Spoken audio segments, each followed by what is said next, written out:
Hi, this is Sarah Popejoy with Musicians Empowered with Tuesdays with Sarah, and welcome to the broadcast today. Hope you're having a wonderful day.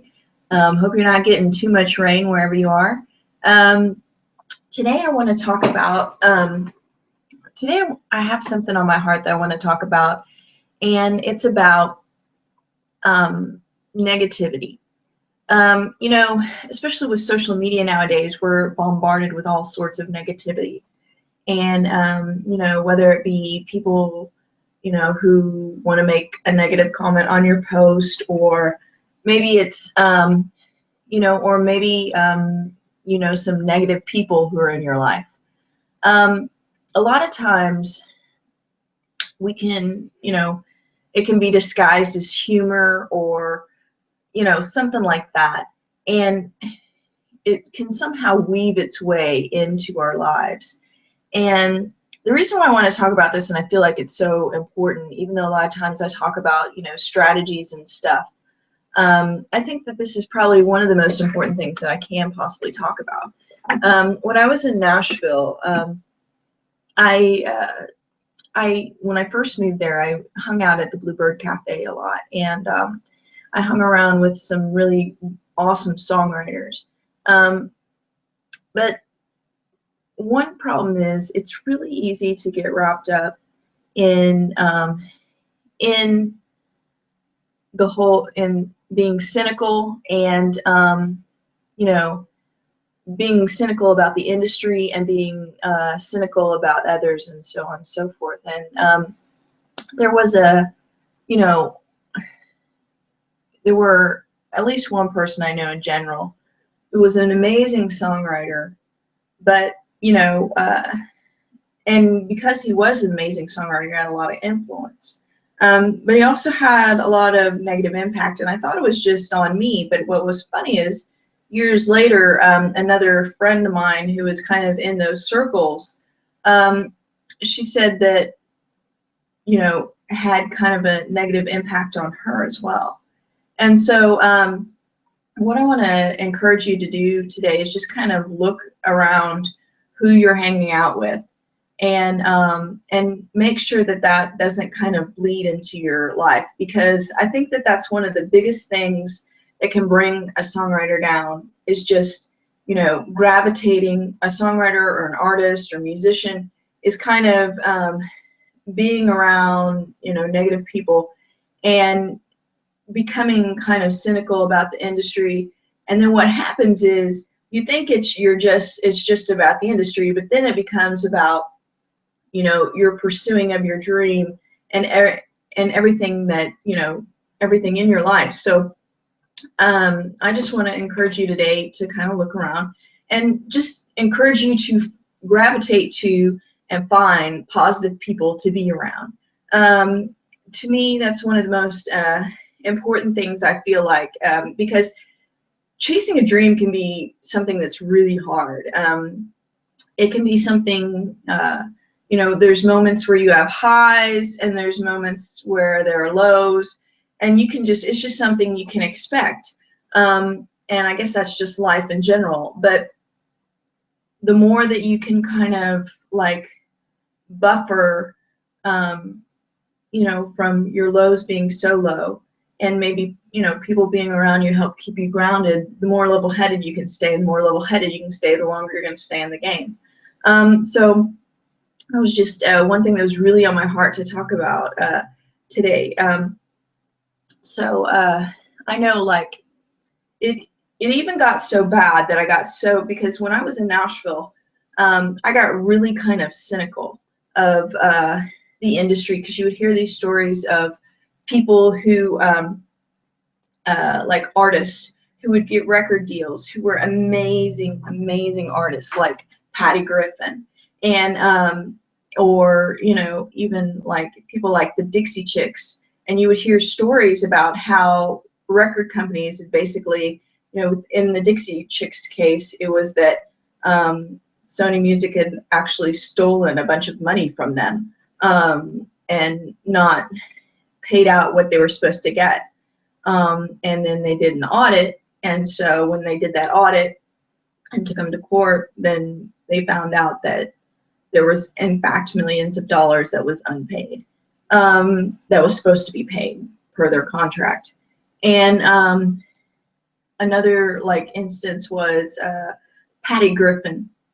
In Patty Griffin's case, she was an amazing songwriter. She is an amazing songwriter, but people, at least in Nashville, and I mean all over, but people in Nashville specifically really, really, really respected what she did. And here she was, you know, what a lot of songwriters, she was somebody who a lot of songwriters looked up to, and aspired to be. And yet here was this amazing songwriter who had like kind of changed the way that a lot of songwriters perceived and saw songwriting, because she was so good. And then her record company, she recorded with her record company, and then they refused to release her album, you know, so which put her in limbo and she couldn't sell anything. And so, you know, when you get cases like that, and you hear things, you know, in Nashville, and you hear things that happen, you know, you can get very cynical. So when all that happened, and you know, and I was finding myself kind of being influenced by these negative influences, and you know, I wasn't doing any better, I was joining in. Then eventually I found myself, you know, just kind of not being able to even write. And I couldn't write at all. For a whole year, I couldn't write a song. And so what happened was, after a whole lot of prayer, I ended up moving to Ohio, northeastern Ohio. And so that was a great time, because I was really surrounded by people who just basically didn't talk about the music industry or anything, but just a whole lot of really great songwriters. And that was really awesome, just to be surrounded by some really, really great talent, and yet, you know, kind of be away from the industry and the negativity that surrounded it, and just kind of focus back on what was, you know, the core why I do what I do, which was writing songs and connecting with people. And so that lasted about a year and a half, and then I moved back to Nashville, and it was much needed. But my point is that, you know, by talking about this, I'm hoping that I can save a few from going down that path of just having to create a complete retreat of your life, just to be able to get back to where the negativity isn't, you know, inserting into your life. So when I did return, I came back with a new head and a new, you know, outlook, and just really started doing a whole lot more writing. I started writing, I wrote like almost 100 songs or something in less than a year. And I'm not saying that to pat myself on the back, but just to show you the power of, you know, really, you know, not being influenced by those negative influences in your life, and to kind of try and stay on the path of staying positive, staying focused, staying, you know, and just feeding your soul with the good things. And then, so that was the first thing I wanted to talk about on today's Tuesday, and that also brings me to say that one reason why I really love being part of Empower and Everything is that I love being surrounded by extremely positive people. You know, of course, in any organization, everybody's different, but for the most part, everybody is extremely upbeat, positive. And I don't know if that's because of, you know, the whole like sales mentality. You know, you cannot be a negative person and be a good salesman. It's just really, really hard to do. But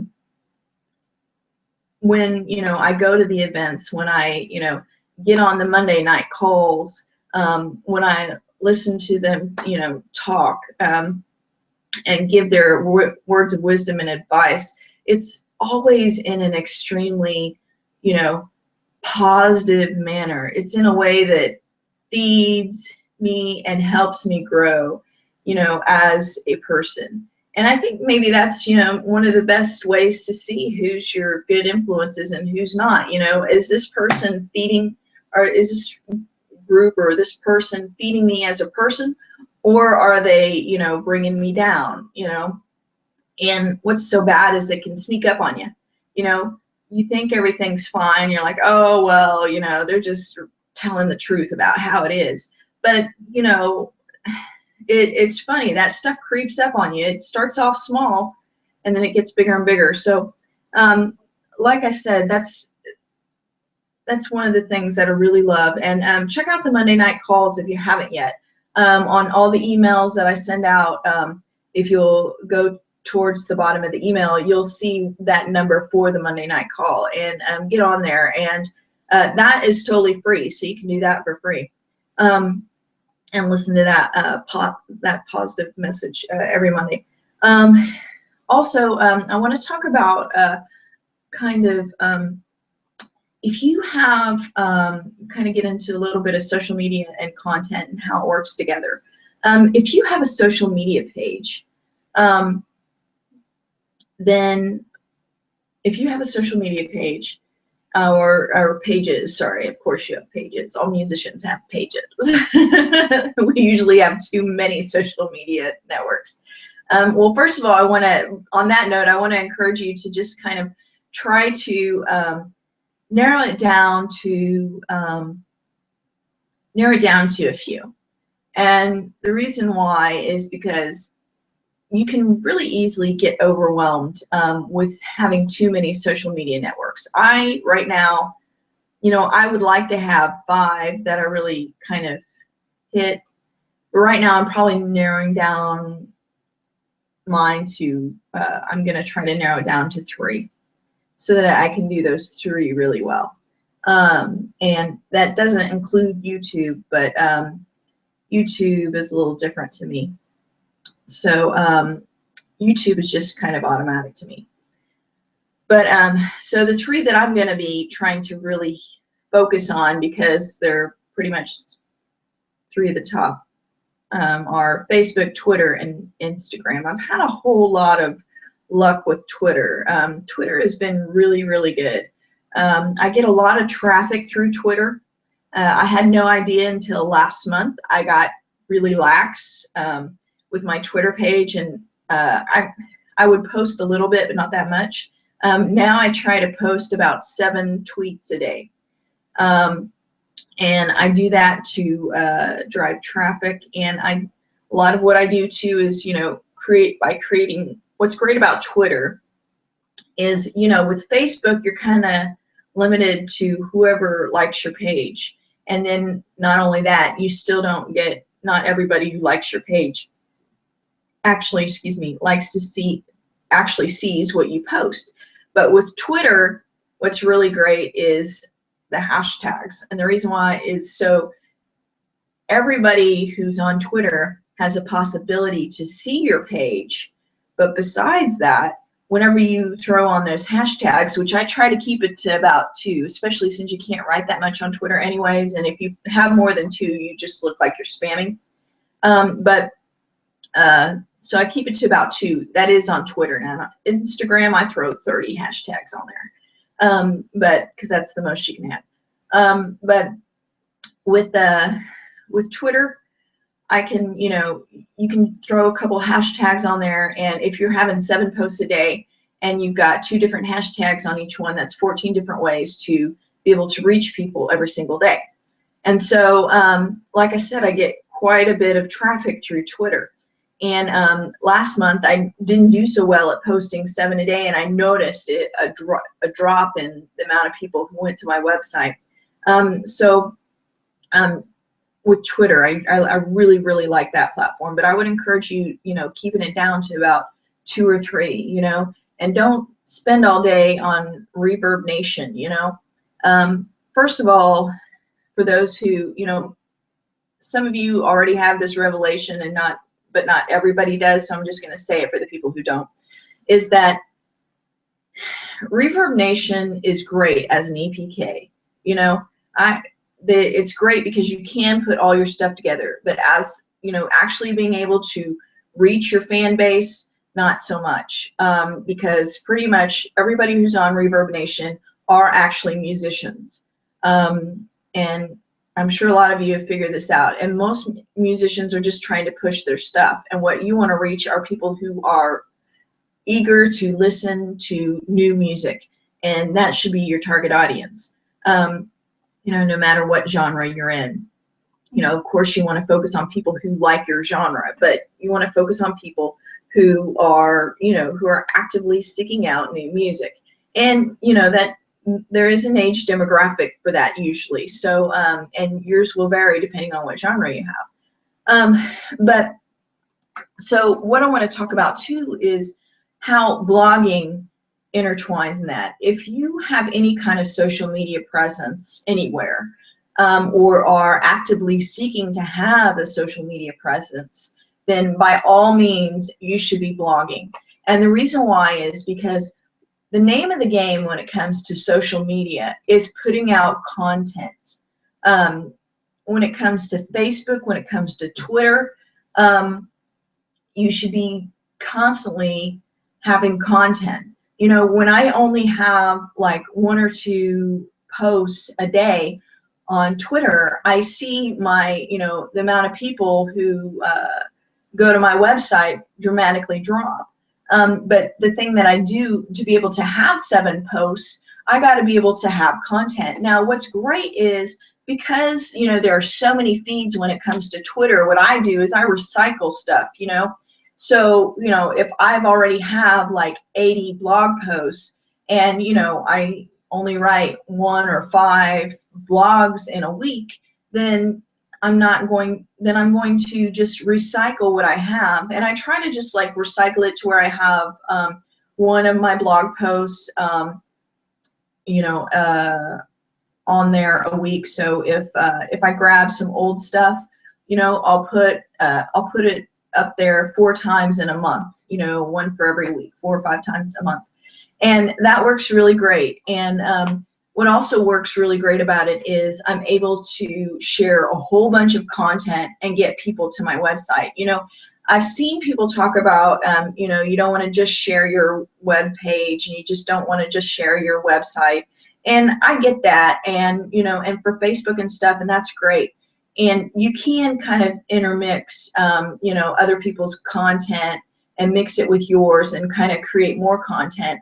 But to me, the really best way to do it is by having several blog articles, you know, and you get that by just being consistent, you know, and writing daily and try to, you know, in 90 days you'd have 90 blog posts.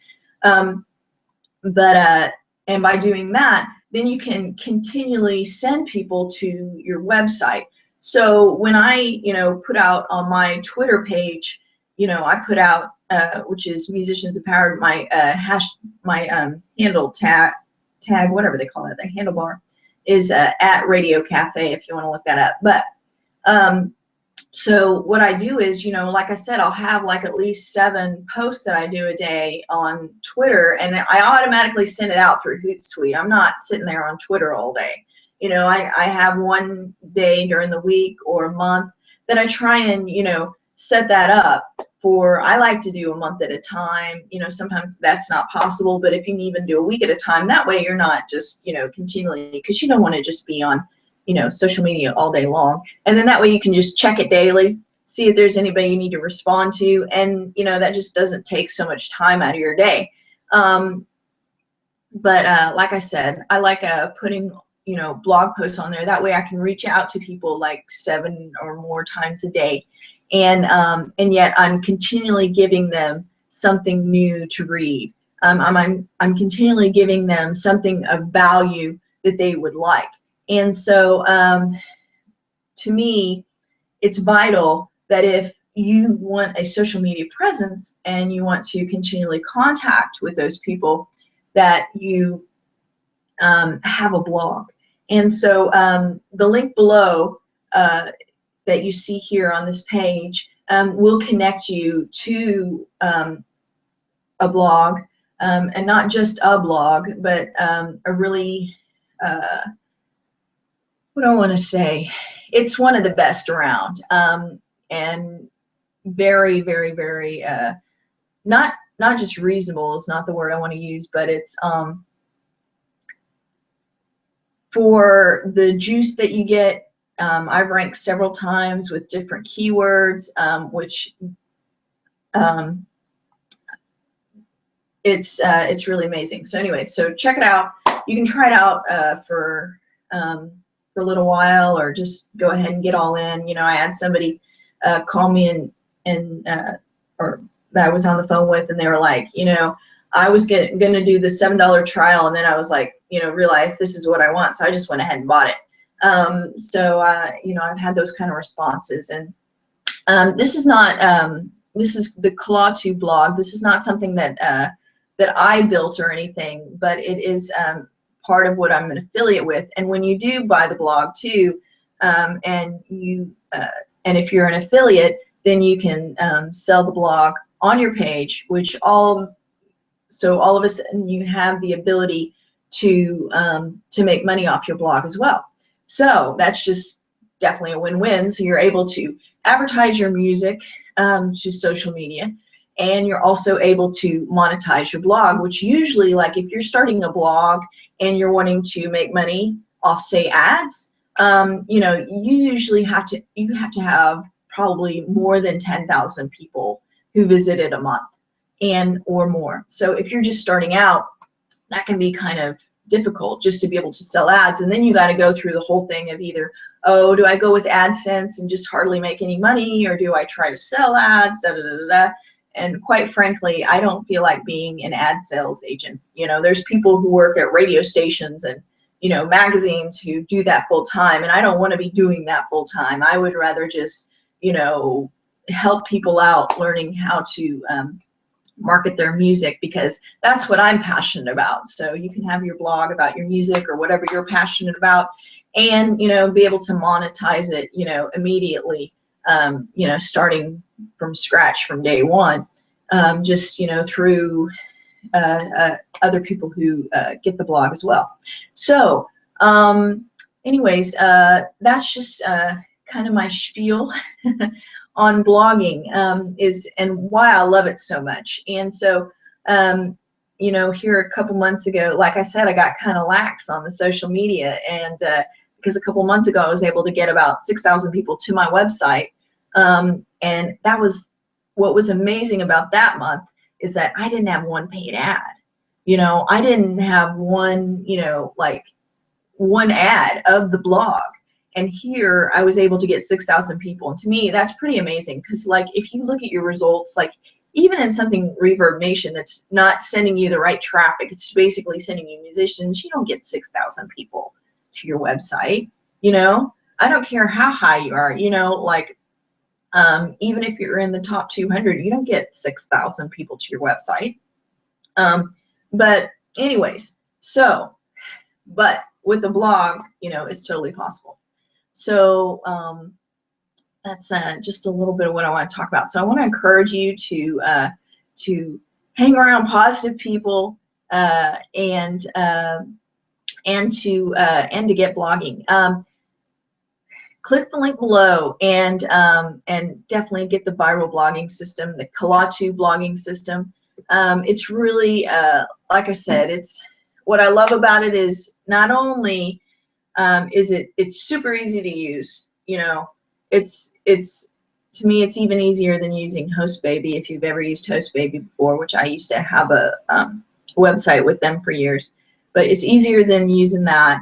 And the cost for the amount of advertising you can do, you know, if you were to, like, let me put it in this terms, okay?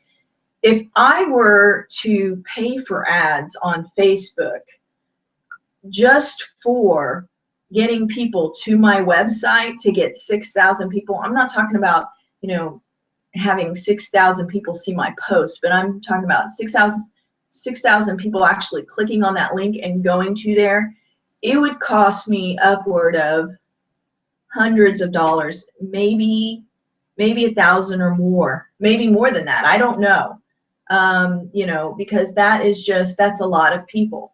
And to get not only that, but direct targeted traffic of people who actually want to buy what I have to offer, or people who want to read my blog, you know, just that, forget about that. People who want to read my blog, people who want to connect with me, you know, 6,000 people, that's a lot of people. And just to be able to do that for the price of the blogging system is pretty awesome. So anyways, check it out. Click the link below. And oh, and by the way, I totally forgot.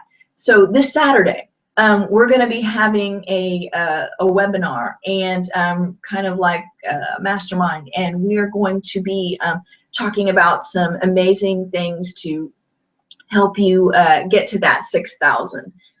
You know, and then hopefully once you reach that mark, go beyond from there. But, you know, I'm going to be giving tips and tell you exactly what I did to be able to do that. And I'm going to be talking about that this Saturday. But the only way you can get an invitation to that is if you get the viral blogging system, or I'm sorry, the tues system, same thing. If you get that before this Saturday. So, and when you do, you'll get an email from me. And like I said, because what I'm about to is, I'm not about just like, oh, buy the blogging system or buy the tues system and then I never talk to you again. My goal is to create a team, and we are called Team Musicians Empowered. And that's because I want to put positive energy your way, and I want to encourage you and teach you what I've learned, but even more importantly, direct you to the people who are doing even way better than I am, so that, you know, you can have the tools to be able to get your music out there in a massive way. And so have a wonderful, blessed day, and I'd love to see you this Saturday. Bye.